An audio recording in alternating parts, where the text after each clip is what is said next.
mais à relation maman Tiffany relation familiale au bengaki au komaki pour que présence na lelo ozala na plateau na biso les Nazaréens. Donc c'est une sœur à qui na ba début même il y a parcours na biso un moment difficile aida ka biso na mebele faisait des émissions encourageait biso même la sœur Tiffany toi qui est sorcière et tout je vois donc mais je vois que c'est vraiment une chaîne chrétienne nous avons répondre à la norme chrétienne le pardon nous allons comprendre la chaîne oyo il y a pour nous représenter d'abord les esquisses pour demander pardon. Mon a dit erreur mon niveau na biso parce que là moi je travaille avec Kabundi Walesa, je travaille avec lui je faisais beaucoup plus des émissions pour nous relever là aussi œuvre oyo entre guillemets nous avons ça la katinae du n'importe quoi la koko benga ngoko. On appelle ça au monde belé pour tu no père danger aux autres pas paquet. Maman, j'ai même ma main à couper, allez même faire des recherches, vous priez, vous avez le Saint-Esprit. Il m'avait rien donné en termes de mbongo. Si on a évité na benga onani. Ozalaki au terre. Ya nyoso wana oyo loba to posaki acteur principal, to posaki metteur en scène, to posaki figurant, to posaki nani. Okomi benga na époque wana na nyoso oyo salaka wana.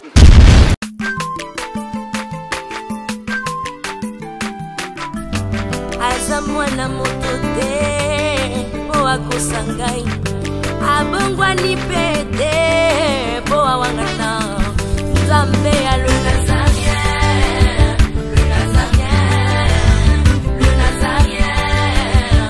David Nzamba ayebana kitoko kuma mukondima atako babakola ki mafuta na musakolima lelo ya yobolingo ebateli le Nazarien lipamboli oyo mona na katempeni mama kantelobi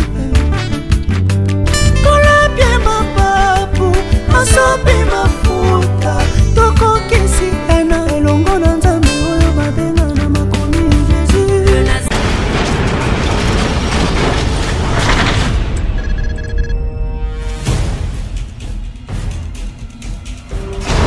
Du nouveau en Europe, du nouveau à Kinshasa, Yasika Eye, Maison Nazareta. Toleisa mabota na biso pe bandeko na biso na Kinshasa, na mbongo mukie. L'histoire de Nazareta n'est pas si compliquée. Opesi mbongo na yo, kobanda na talo ya $10, $15, pe $20 ya pamba à partir ya Europe. Bandeko na biso na Kinshasa ba récupérer biloko ya kolia na Kinshasa. Masolo bongwani. Yambala oyo la Porsche na Maison Nazareta ba simplifier affaire. Pour tout contact, appelez Maison Nazareta. À partir ya Europe na ba numéro oyo. Paris, Suisse, Pelisusu Suède. Likambo ya retard eza lisusu te. Po ma solo e bongwani ya solo. Na mbongo na yo ya mukie, bandeko ba retirer biloko ya kolia na Kinshasa. Donc, opesi mbongo ba pesi ya kolia na Maison Nazareta na Kinshasa. Nango tolobi, bienvenue à tous.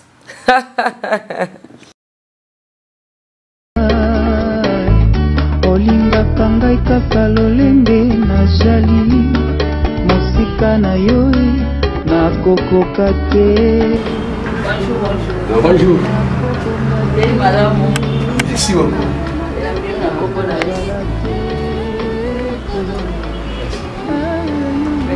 Bonjour fidèles téléspectateurs de la www.lesnazaréentv.com. Bonsoir. Shalom pour tous les enfants de Dieu. Maman kama pesi bino peda bamboto tupenda na kati ya motema na ye na linga kabino mingi. Je pense que bino pena ngambo na bino olinga kabiso. Pourquoi pas aussi émission nyonso oyeleka na kana site na biso. Bon toza ilo na émission moko spéciale micro offert. Bon oh mais comment il faut le kaba dimanche ba tout na ba question. Te lelo pe eza micro offert pour te offrir micro na biso. na mosali na nzambe moko o boyebi elongi mais seulement mikolo ebele obona so elongi wana na le Nazaréen te mais yambo boyoka mongongo na ye nokenda na régie kosenga loyembo régie esi bami na ndeko na biso sikoti mabwisi na complicité na caméra kuna ndeko na biso Alain Kiakala caméraman international et Bogar nde na bengaka ye batie ya biso loyembo moko tokumisa nzambe o asali yo na ngangolu tomoni mokolo ya lelo arenouveler ba bonté na ye apesi biso pe bana bomo ya ofele oh bien aimé boni bazo pe matango oh no ba bonbonne boni batie bango ba sonde mais yo na ngai total totelemi to se mouvoir na tongo ya lelo il y a de quoi ko le bananzambe merci Régie.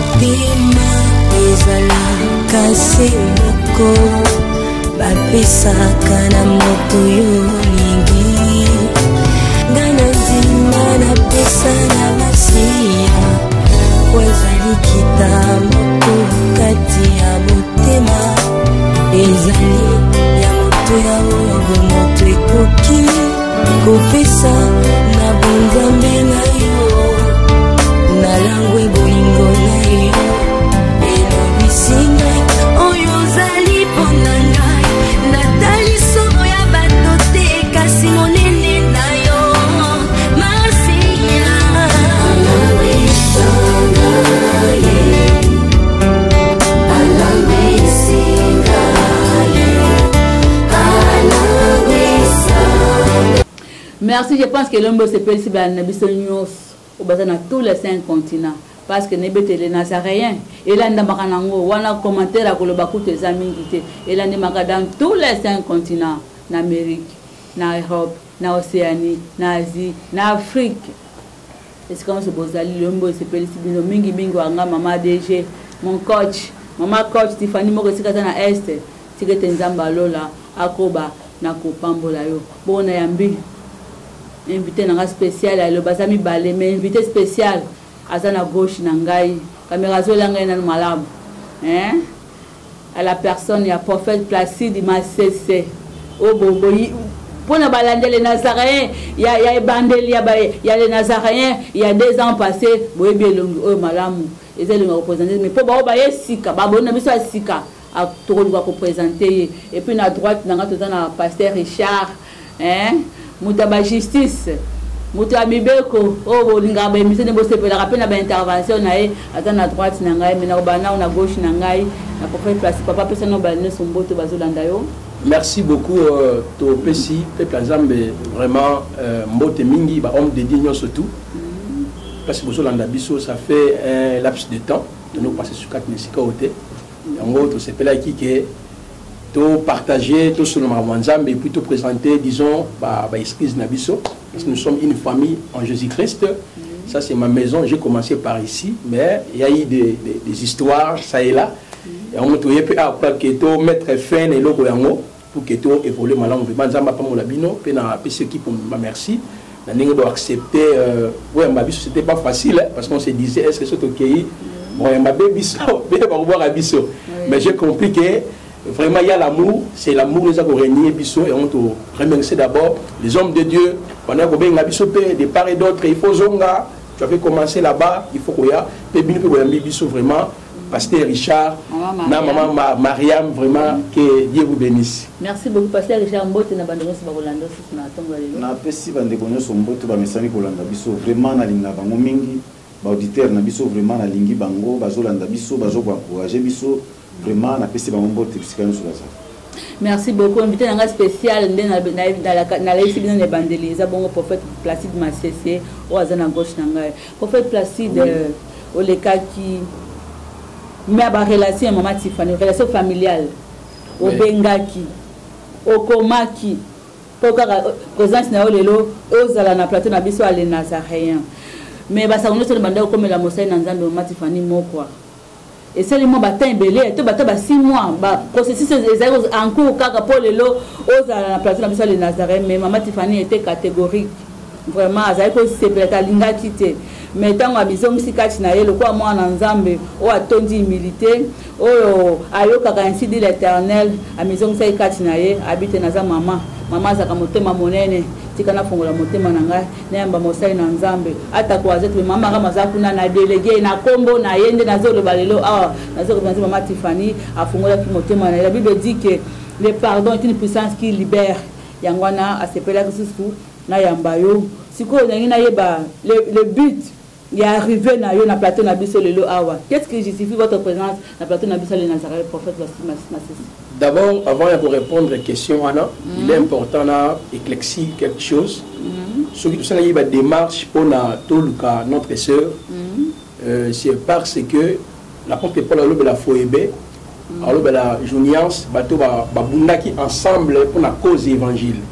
Donc c'est une sœur à qui na ba début même il y a parcours na biso un moment difficile aida ka biso na mebele faisait des émissions encourageait biso je crois que tout le monde a dit que non pa mbebe baki complet kotaki parce que dans cet état là moi j'étais chez Walesa, j'ai travaillé chez lui. Alors maintenant il s'est fait qu'il y avait eu des conflits des ruptions kotaki né na la démarche na ngai d'abord et pas envers Yomoko, envers aussi un ami que j'ai sali apôtre GI. Donc moi je ne savais pas qu'il était vraiment un frère de la famille, c'est par lui, il a contracté qui est. Non, c'est ma soeur Ngabino, comme nous sommes des hommes de Dieu, il ne faut pas qu'il ait pardon.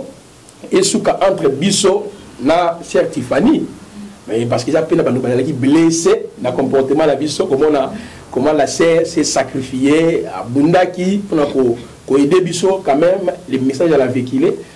Il faudrait aussi, il faudrait qu'il n'aille pas vers Bino, il y a une motivation il y a pour représenter d'abord les esquisses pour demander pardon parce que tout ça a faiblesse, tout ça a erreur, n'a événement que pas ça qui wana, il y a une motivation il y a na plateau Nabino pour que tout gens la carte il y a bit nabiso ultime, c'est prêcher la parole, préparer l'église à la rencontre de l'époux. Voilà. C'est ça, motivation, on est non pas tout partagé. Parce qu'il y a des questions, même vous avez des questions, parfois on peut répondre dans ces cadres-là. Nous voulons simplement la paix. Voilà. Est-ce que vous êtes à l'aise, prophète Passy? Je suis très à l'aise. Et puis je sais que nous sommes la même famille chrétienne. Donc s'il y a des choses, tout ça qui bien été, pourquoi ne pas tout pardon? Je sais que comme le pardon, c'est une puissance qui libère. Donc, voilà, nous sommes très à l'aise, maman Maria. Et c'est le Sundeni qu'on a pas le Nazaréen, 2 ans après. Ouais. Et c'est le Sundeni qu'on a. Non, et ça l'est vraiment bien. D'abord, accueil, et puis je sens que vraiment, tout ça, vraiment, parce que tout ça, la démarche. Donc, vous ne pouvez plus même nous accepter. Même la sœur Tiffany, qui est sorcière, et tout. Donc, je vois que c'est vraiment une chaîne chrétienne, nous allons répondre à la norme chrétienne. Le pardon, nous allons comprendre la chaîne. Donc, pour moi, c'est vraiment une grande joie de se retrouver dans l'humilité, on va la trouver. Donc, et pousser à l'aise, à quel Nabino et façon Nabino, et puis comme la sœur, à permettre. Arrivé quand Nesika Oyo, Eza et l'autre y a mon qui était. Voilà vraiment c'est mon asal en haut, mingi yangoan. Prophète Passy m'a cessé. Boye na o boye. C'est na poste tous on a les Nazaréens. Te poste la sous succès dans la rana on a bandé on a en plein aux on pose vraiment suivi hein. Pour ça on a tel le les angles bamboule belé en linga aux ongles dans les Nazaréens. Non c'est-à-dire pour ça nous avons la succès. Pour ça nous ezana nous que toujours la carte ya communion na biso. Il y a eu des erreurs dans le passé qu'il y a eu, ok? Il faut donc réparer un mot. Parce que surtout travailler pour les hommes, récompense la vie de la inutile. On a le dit que si j'annonce l'évangile, pour moi ce n'est pas un sujet de gloire. C'est une obligation qui m'a été imposée. Donc mon problème n'est pas que un canal soit succès. Non, ce n'est pas ça. L'objectif d'abord que revenir dans notre marche Nabiso, les Nazaréens, bon, pour la société, mais je ne pense pas. Donc, pour que tu continues à éclairer, et puis te dénoncer l'œuvre des ténèbres. Donc, c'est ça vraiment, je peux dire, bosongi nanga awa bino ndeko yamba ngasi bo bengalanga pas mes amis Secrétaire Lingaba moto mbeto fongola wata porte tin aux appels les bienvenus prophète Placide Masese. Oui maman. Bandeko o asa zibiso dans les Nazaréens cause appel na wote tikala kaka wana okozala beni émission alelo prophète Placide Masese moto nanga liboso ezali boye. Oui. Pour au flash moi loko boko wana ko traiter maman Tiffany des sorcières na tike le micro nanga yango micro offert na offrir yango loba oyo oyebi motema na mokoza témoin bimise yango obo salaki maman Tiffany na chaîne obolekaka quelque part to boy ko tanga kombo esika olekaka obimisaka olobaka ba propos. Bon, je crois bien. Au chrétien comme moi que traiter des sorcières les agneaux sautés na tike le micro oloba. Oui, non, disons, dès le départ, je crois que l'histoire est longue, mais Bateau a toujours branché avec le départ. Tout a commencé par l'histoire, il y a notre frère Mathieu, et puis maintenant, pendant qu'on défend maman une logique, il défendait la parole parce que trouva qu'il y a erreur, nous sous na milieu na biso. C'est comme la Galate 2, l'apôtre Paul, à mon avis, il y a Pierre. Pierre, à ça pour se comporter, il y a hypocrisie. Alors maintenant, erreur à niveau de biso parce que là moi je travaille avec Kabundi Walesa, je travaille avec lui et je faisais beaucoup plus des émissions pour nous relever là aussi œuvre oyo entre guillemets nzamba osala katinae. Alors maintenant comment on est pour attaquer biso il n'y a qui peut biso na niveau na biso to bi que non ne pas attaquer biso pour risque des alliés pour na biso attaque mais logiquement c'est qui manière il y a pour avertir le peuple de Dieu, vu qu'il y avait les erreurs au milieu de nous. Là, je reconnais qu'il y avait plusieurs erreurs qui étaient il y avait ma camarade qui était normal, mais dans ces moments-là, j'étais obligé de défendre aussi notre patrimoine, notre héritage. Donc, c'est dans ces cadres-là, j'avais un attaquant qui même ils ont la case Arema, on a les caca, on était avec les frères, avec aussi d'autres pasteurs, ils ont belé. Donc, l'objectif est que bon, il faut essayer. Parce que, ils ont attaqué Grand Lion. Ils ont mon maman. Ils ont le bac qui devait battre que non, celui moi, mon cœur, mon micro, dans le dossier, dans la mal éduqué. Ma propos, on avait vraiment bien retenir à une sœur à qui, et voir qui vraiment malade. Il y a un moment, il y a qui était que non, dialogue n'a biso et soukara nganaye, n'a pas commis la cahier, mais tout revenu aussi devant, dans l'ensemble. Balimbisa biso zala vraiment ba complot zala ki malamuté pour na biso ba nzambe ko attaquer montazo défendre ba valeur zali loyal zali juste dans ces cadres là. Donc on était vraiment motivés une motivation de utaki donc gauche à droite c'était réalité zala moko motivation zala ki non il faut ko attaquer ces rwanda parce qu'il a commis ennemi na biso mais tu bien que non mama zoloba ezala ngo normal bon donc on moni même dans le milieu, je suis plus dans ces milieux-là. Dans le milieu, parce que dans le monde, le côté mingi, ma montage pèse à moi trop, et puis la gloire revient beaucoup plus à un individu. Donc les gens ne travaillent pas pour l'honneur et un royaume, mais on travaille pour quelqu'un. Donc succès, quand on se retire dans le milieu, je suis obligé, et tant que c'est un péché pour moi, parce que Bible dit, tout ce qui n'est pas la conviction du cœur, c'est un péché. Moi je sais que non. Ce qu'on avait fait, les émissions pour attaquer, c'est ça qui va comploter dans nos salles. Donc, et ça juste été, il faudrait aussi que nous puissions éclairer certains points et plutôt revenir à Bit Nabiso aux alliés loyaux, il y a pour dénoncer des œuvres du ténèbres. Voilà. Ok, merci prophète Placide Masese na yanonayo. Mais pour nani nous avons une chaîne où on a koloba makambo na te pona loi après c'est la bon ka esi ko ndeko loba makambo ndeka esi ko ndeko démentir et là on est même motivé pona oya na les Nazaré et pourquoi pas na site oyo ke ndaka koloba di n'importe quoi la koko benga ngoko. Oui. Bon, en réalité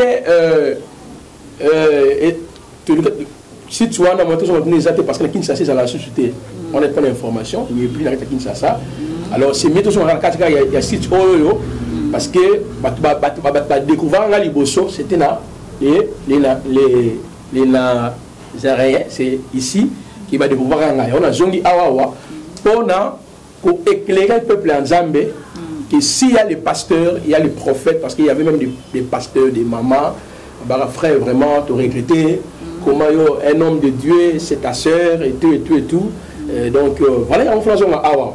Si le cas Zarema était encore à Kinshasa, j'allais passer pour na l'obélation sur ma campagne. Mais comme ça, je suis à Kinshasa, non, il faudra les Kalakata les Nazareth parce que c'est une chaîne aussi qui est suivie partout dans le monde. Il faudrait aussi tous les capous qui sont passer vraiment message de la réconciliation, message de la paix et plutôt revenir dans la biso aux alliés loyaux.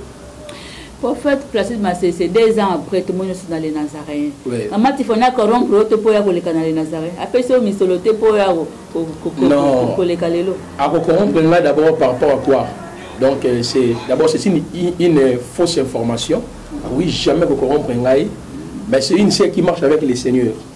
Donc caractère naïe, façon naïe, lit naïe, ne corrompre un gars. Ce n'est pas la personne, c'est sa lit. Donc manière naïe au Bunda. Et ça même comment autres militer aujourd'hui. Non, non. Pourquoi n'est pas la zone à l'angaï na esika ya malam? On dit corruption, là c'est zali lit. Parce que comme lit zali loyal, ne permettent de se soumettre à lit wana. À corrompre les logos mon père, on peut s'en appeler le moment pour sa vie nanga. Moi j'ai fait ma vie, j'ai fait mon ministère et tout. Na yende pour que dans le baka ya ngobo et maman l'émission Kanano le Bible. Moi je travaille avec le frère Kabundoualesa. Si le frère a longé la carte à chemin, moi je viendrai pour le dénoncer. Je l'avais dit. J'avais dit ça. Dans le à cette époque-là. Oui, même la case arrive, le Bagayango. Alors, ceux qui doivent dénoncer, Moutombo Galombo, Joël Francis, beaucoup de pasteurs à Kinshasa, pourquoi ne pas aussi, si le frère est dans les règles de les dénoncer? Il n'est pas Dieu, c'est une personne comme vous et moi. Donc, il y a un peu de dénoncer, mais il y a d'abord pour présenter d'abord excuse Nabiso. Donc nous sommes les revenus où il faut trouver la vérité au peuple de Dieu. Oui. Il faut plutôt avoir esclave et abattu. Donc il y a pasteur, bishop, il y a prophète. C'est alors moi, votre frère, je ne suis plus dans la fédération, plus dans le écuménisme. Et j'œuvre maintenant un mouvement, il y a réveil, un mouvement, il y a réforme, où toujours le Macamobélé, dénoncer, ramener l'église au fondement apostolique et prophétique. Voilà un peu ce que je pouvais ajouter la question là. Merci prophète Placide Massé. Toujours que ne ka malé balandi nanga lentement mais sûrement na émission na biso ndenge to le papa yuti ko le ba za émission ko ya ko senga pardon. Magamu sous to ko ta na mozindo je pense na dernière émission. Prophète Placide Massé c'est obi que dans une apôtre longo ba zone d'ombre au côté saka na mitu ya batu. Ouais ouais. Parce que batu bandi makala propos no so tenaka le gars mama Tiffany moko. Nos oyo lobaka ye moko yo bakabo yo bisaka na mutema na o. Ezaki ya solo to ya lokuta explication. Non, je crois que dans le début, à propos tout tenu, la paix c'est simplement simple. L'autre on a opposition majorité. Hein, maman? Parce que moi aussi je fais la politique, hein, la politique, ils ont péché. Alors, on a politicien, oyo azalaki na simaya majorité, tant la longue, on ne contredire rien. À propos de la qui tenu wana, c'était une vérité. Je le dis, c'est défendre une personne. Parce que s'attaquer à la personne, c'est aussi s'attaquer du prophète Placide. Donc d'où il fallait la défendre parce que l'abîme n'est pas naïe. On a dit vérité qu'on ignorait en monté. Le seul qui est un occultiste, c'est la vérité qui est un occultiste. D'où il faut la défendre la personne pour que on ait peine à la malade. Mais j'ai compris que les revenus où nous devons arrêter de défendre les gens, de revenir à la parole. Donc tous les propos tenus, les gars, ma case arrêt, si c'est belé, c'était juste moyen, il y a défense légitime pour la personnalité. Mais j'ai compris que c'est le temps où les mensonges, il faut les cas, pour revenir à sa vérité. Donc, si nous allons aussi les dénoncer, nous allons les dénoncer avec son nom, il ne fera absolument rien. Parce que c'est la vérité de la Bible. C'est comme moi aussi, si aujourd'hui c'est fait que, or il y a chemin, vous pouvez aussi me dénoncer. Ça ne pose pas un problème. Jésus-Christ a dénoncé les pharisiens, les sadducéens. Pourquoi? Ajouter qu'il y a la loi de Moïse, Otobengi, Talmud, Mishnah, Gematria, et puis Zohar, et Kabbalah juif. Jésus a dénoncé qui bango. Donc, maman, question là, je ne sais pas ce qui n'a répondu correctement. Donc, tous les propos. Okay, je ne sais pas s'il y a même des vidéos, on peut même visualiser en haut. Tous les propos là, c'était juste pour défendre les frères Kabundoualesa à qui je travaillais à côté de lui. Donc, ce n'était pas vraiment de vérité, défendre une personne. On a dit sur la relaté, na bima na kasa ba fédération on a vraiment défendre Batouana ya tubino Popoana et puis on sert maintenant les seigneurs dans la tranquillité. Voilà. En fait, moi ko resika ki pe vu na yo pour que nous tenir ba popo oyo oyo eza dignité oyo eza pe ya solote ozali pene ba paquet pa pour évangéliste wana pesa ombongo belé pour tia bino pe ya danger ozali pe ba paquet. Bon, Dieu m'est témoin. Il m'a rien donné. Il m'a rien donné en termes mbongo. Il a juste quand kolinga mutu parce que moi quand la linga mutu mon idée de départ dans la défense judiciaire dans la droit. Alors maintenant na ko défendre ben intérêt ya mutu o mbongo boye après ça mbongo vraiment té écoute à la quand on me doit pour ça douter donc ici déjà gâté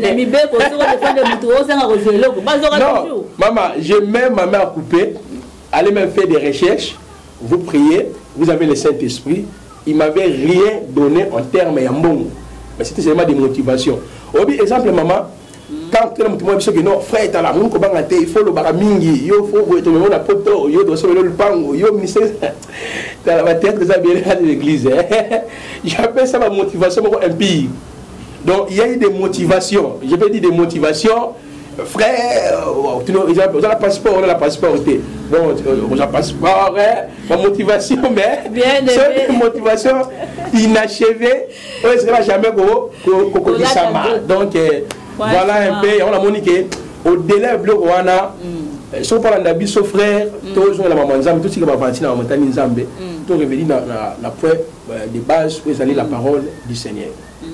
Merci tozoko baga na mituna na biso prophète Placide ozala comme tali boso le kaka na site wana o moko tangi kombo pour le ba makambu nyonso o le baki wana na ibandeli bo traiter des sorcières de ceci cela mais siko na ebite na ko benga onani ozalaki auteur ya nyonso wana oyo loba to pozaki acteur principal to pozaki metteur en scène to pozaki figurant to pozaki nani okomi benga na époque wana na nyonso oyo salaka wana ozalaki auteur makambo nyonso wana metteur en scène figurant to nani to réalisateur.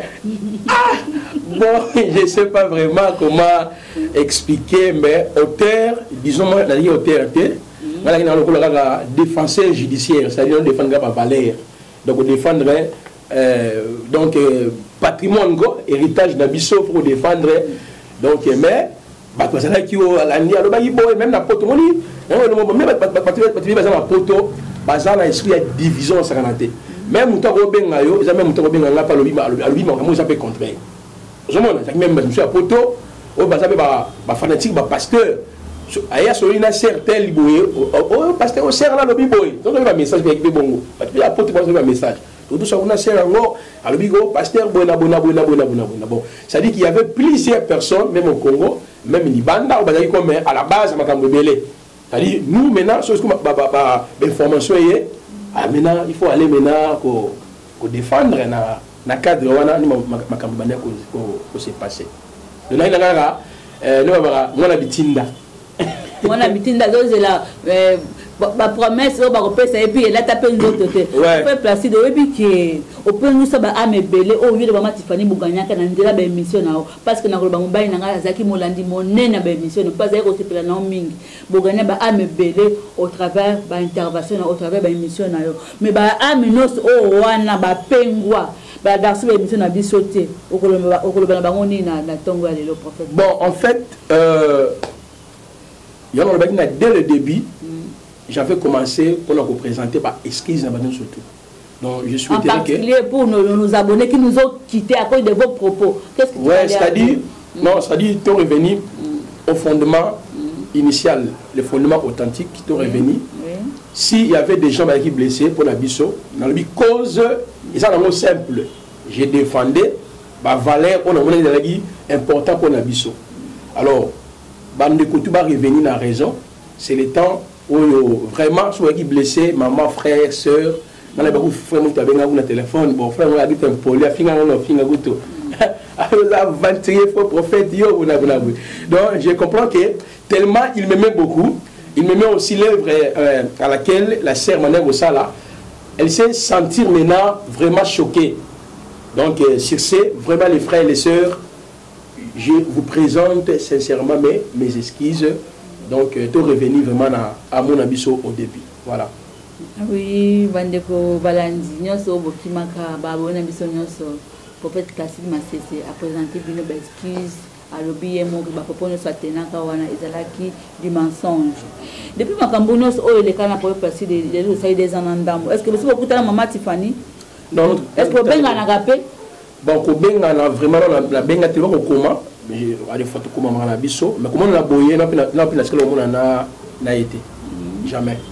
Car on apporte que j'ai c'est lui vraiment qui est mon ami.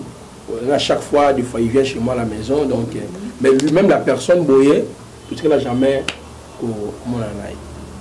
Oui, prophète Placide Masese, tout ce qui est malé, mais na ko chité na émission na biso na lingi kaka ko tuna ba public. Pour bango baza ba patron na biso. OK. Est-ce que public Bolimbi si prophète Placide Masese na pardon na sengi bino boko mela biso na ba numéro eza affiché na ba écran na bino bo benga mama Tiffany boza numéro na ye soki bolimbi si ye biso peut olimbi sa ye soki bolimbi si ye biso peut olimbi sa ye tozozela ba vu na bino balandi nyonso ya www.lenazaréentv.com. Et puis, tous les personnes nous merci na bande ko nyonso. O ba soutenir ka mama Tiffany na période parce que elle qui moralement elle qui tranquille, elle était abattue, maigrie. Ce petit bino merci maman Annie, Madina États-Unis,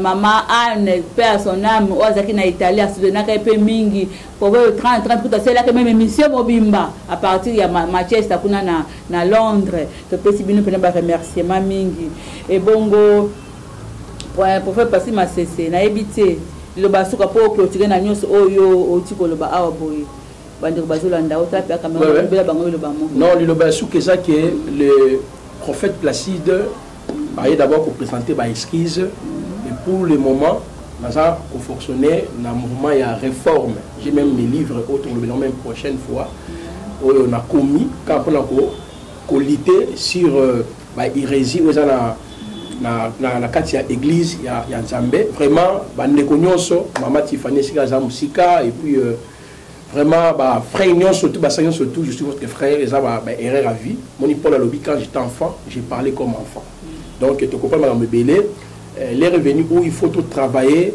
la kati ya solitude comme ça là or il y a ba confédération or il y a ba manipulation or il y a ba kamozali juste donc le ballon sur vraiment ça a remercié bien on a surtout ça même moi qui prends la présenter même livre voilà donc beau soutenir là votre frère beau linga liboso même c'est Tiffany c'est Rolanda Biso je suis ton frère donc voilà vraiment ils ont les gars on a se retrouver c'est comme ça il filme mais film silly donc vraiment on a pas mon avis sur surtout. Est-ce que ça de venir convaincre que les cas de prophète Placide pour bien beaucoup ça me semble makambo à convaincre on attend on a des idées à longueur de conviction non c'est-à-dire on a convaincu que oh le bien ko tikala bongo vraiment maman nena e awa na on pas là non ndabu na e titi na olongo anga mona e awa c'est-à-dire c'est pour dire que tu comprendre la réalité donc je suis convaincu que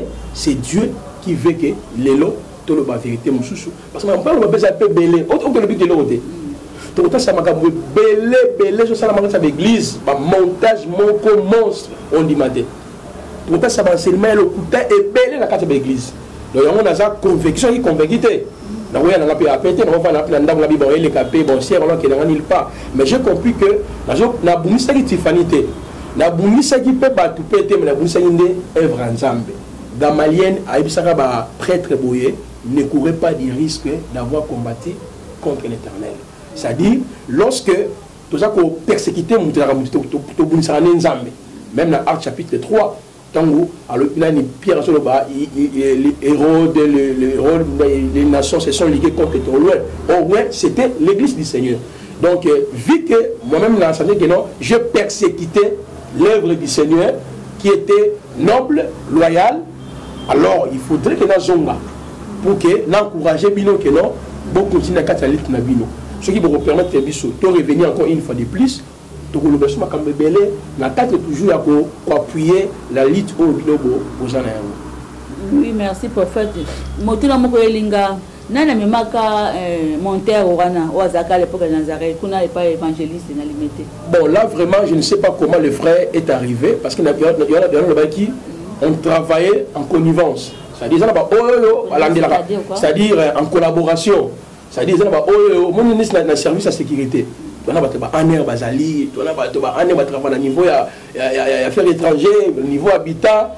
Donc c'est-à-dire et ça toute équipe basali donc on a évité tout donc il faudrait ce que nous la prochaine fois même monter en paix il n'est plus là-bas. Je ne sais pas si vous voyez bien ça la ce qu'on appelle société.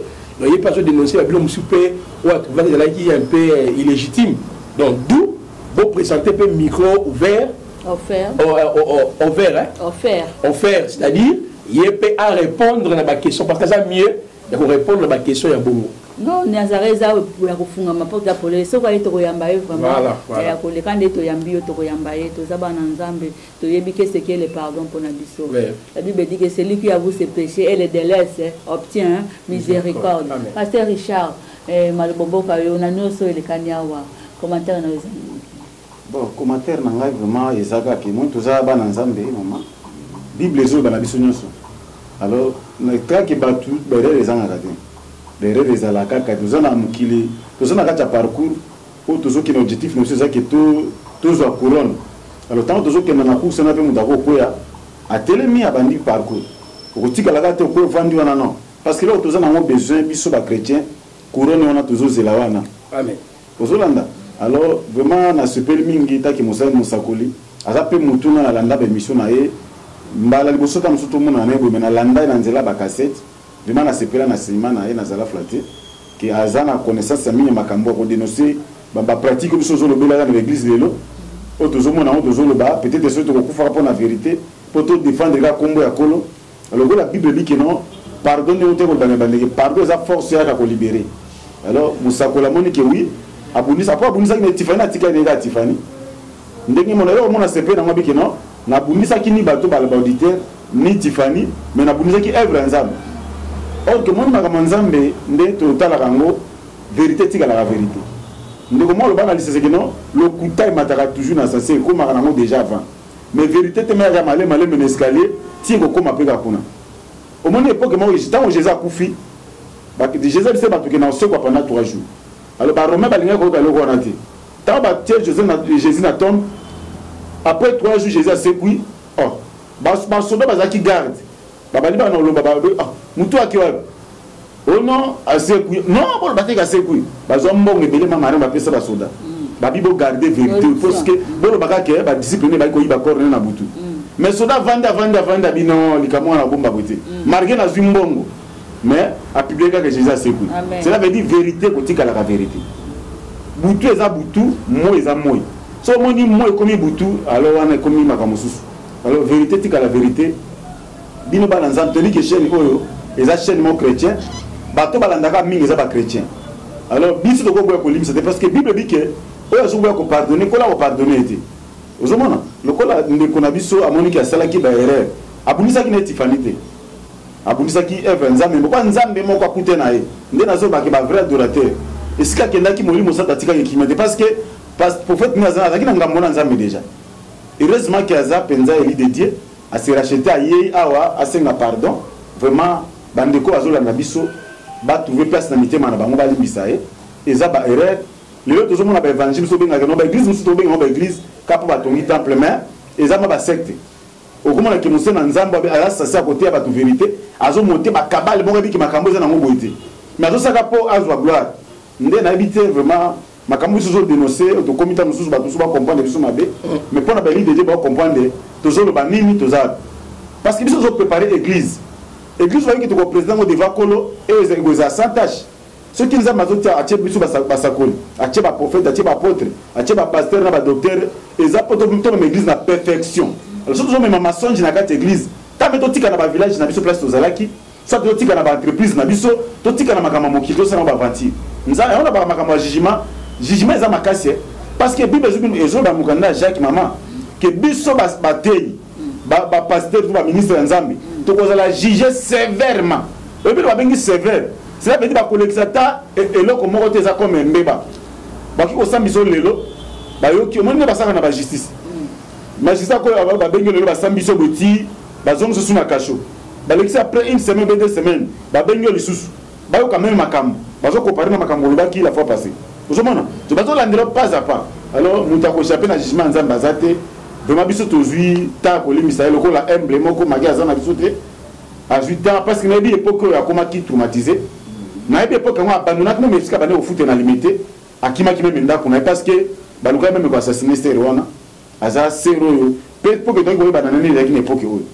vraiment ça qui n'est pas qui n'a pas tribulation grave et puis passer à Richard Natioté to dit témoignage à maman oh ya sambisaka bango na commune na Bandal maman commandante wana boko la émission na ye ba ya kama ko corrompre maman wana boya ki corruption ya évangéliste wana yango eza musala nzambe ba corrompre kamote vérité tika la vérité vraiment le ba vérité ata ko kufa ezana ba disciple belé ba kufa pour ba ka vérité que Jésus a sekui ba note ça ba tokaka et kulusu ki Yesu asi alobaki ko sekwa boboma ki etala sekui dans 3 jours sekui et là ba disciple ba kufela ka mwana alors biso pe totikali vraiment tout ko ba na vérité bolimbisa prophète nabino aza muto aza mana mashara kolo alobaka bien boyebi bien ngana président bino était mais ngana sengi bino ba ndeko bolimbisa biso ndenge mama Maria mabibo réagir vraiment na sengi pa nabino pardon bible bi que ceux qui moninga na salelio mabe 77 fois 7 na journée au pardonner ka biso musana saka ko pardon pour nzambo to ndimeli tama grâce za nanu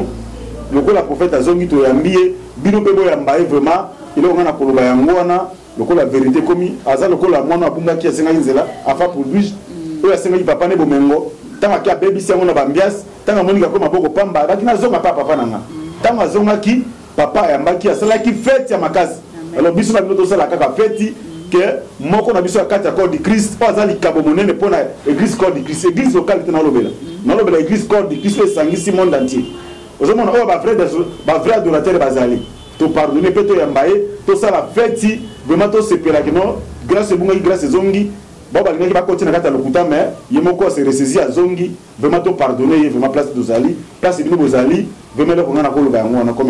merci beaucoup pasteur Richard Nyakese maman Tiffany Bisika Ozali nzamba asunga tango kozonga na koyamba bino na plateau na prophète Placide Masese o ndima pardon na ye officiellement public nyonso et landa yango le ba mesena ko na ba émission na biso na www.lenazaréen.com prophète Placide Masese mon epina ba livre comme écrivain eza ba livre ndeni ouais ezali ba livre là ouais dosso na komi ezali sur l'angéologie biblique face à la cabale juive. Et ça un ouvrage de 217 pages dans le Béli Mamtel ba je crois qu'on va aborder prochainement pour le Bélango. J'avais déjà en France, au niveau France Pesali, l'angéologie biblique face à la cabale juive. Pour les Ali, il y a Liboso. Il y a mis balé dans le Béli sur loi et récit d'Anouka, le judaïsme dans l'église d'aujourd'hui. Donc, ça, l'enseignement, à l'Obéla Kiango, l'enseignement, Joël Francis Tatou, à l'Obéla Kiango, et ça fait partout. Et le thème déjà, né dans le livre aux Ali 280 pages. Donc, dédicace dans le mois en novembre. Je crois déjà sur le marché? Non, ce n'est pas encore sur le marché. Ils ont tome 1, ils ont tome 2 tome 2 dans le Béli. L'Église, Israël, les nations dans les perspectives prophétiques. Parce que s'il y a des choses qui créent aujourd'hui, ils résident dans l'Église, c'est parce que bien des pasteurs, la maîtrise la perspective prophétique qu'il y a l'Église, il y a Israël, il y a nation, ils ont 420 pages. Donc je crois l'émission voilà prochainement et vous avez prophète la caméra deux personnes maloba il y a liboso balandi nyonso et les Nazaréens puis il y a mis bali maman Tiffany Sikazwana. Merci à liboso balandi surtout je suis votre frère vraiment je vous aime beaucoup donc vous portez à la cœur n'engagez pas tout le comme il y a enfant prodigue dans une race andaku ceux qui vont ya mingai même maman Sefania azal musika vous acceptez votre frère il y a un message autour de nango pour que tout le l'église surtout pour arriver pour même dans livre boyé c'est un livre tellement profond et c'est là que il faut battre inquiétude moko vis-à-vis de nous vraiment beau porter na thème chère Tiffany, vraiment je vous aime beaucoup, tu es ma soeur. Je sais que Tolita qui dès le début, même lit on a dénoncé, a ramener vraiment on s'est là beaucoup plus opposongi. On dit mal que tu passé même l'émission, on a encore tel ça monde entier que non. Nous sommes dans l'arche de Noé pour que tu échappes la colère à venir.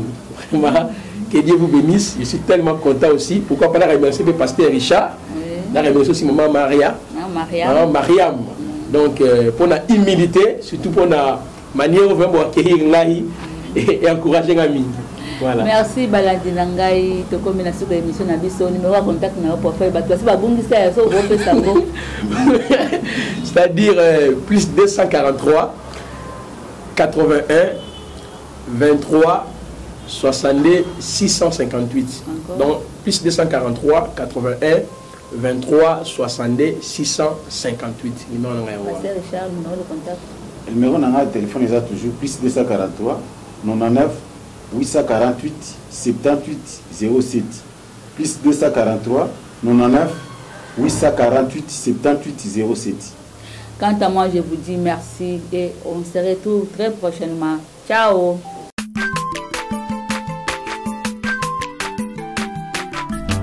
Azamwana motote po akosangai abongwani pete po awangana Nzambe ya le Nazarien, le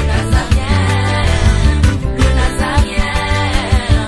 David Nazamba ayebana kitoko kuma mukondima atako babakolaki mafuta na musakolima lelo yayo bolingo ebateli le Nazarien lipamboli oyo emonana katempeni mama kantelo